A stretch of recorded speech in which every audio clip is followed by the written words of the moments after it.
Okay, in order to replace this part, we're gonna use 70 millimeters, but you know, have it right here.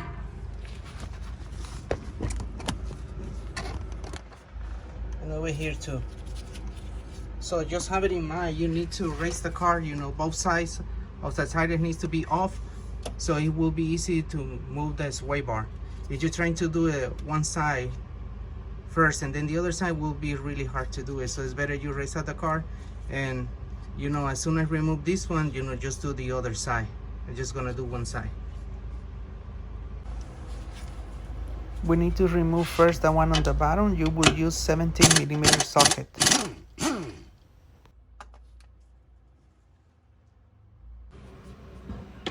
Now the one on the top, same socket. Okay, when you are at this point, you won't be able to take it out, this one, because you do this and it's gonna hit right here. So what you need to do is get your keys and put your car on key on.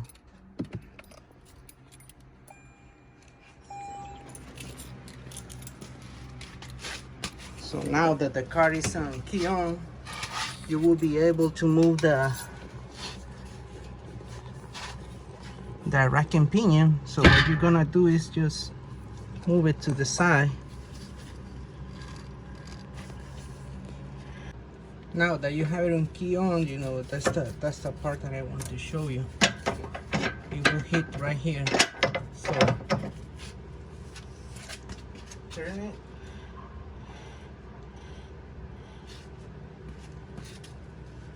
And when you turn it, you will see it will be able to take it out.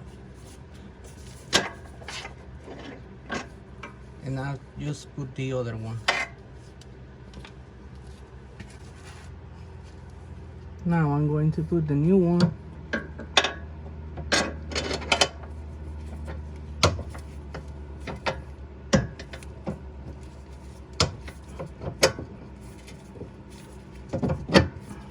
you go.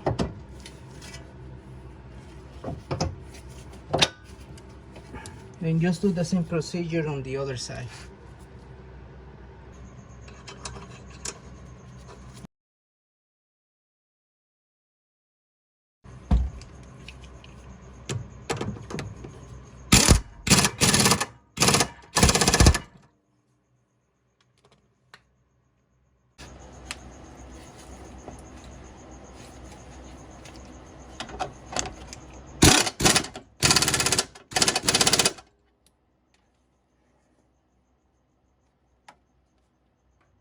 And when you're done with that, that's it.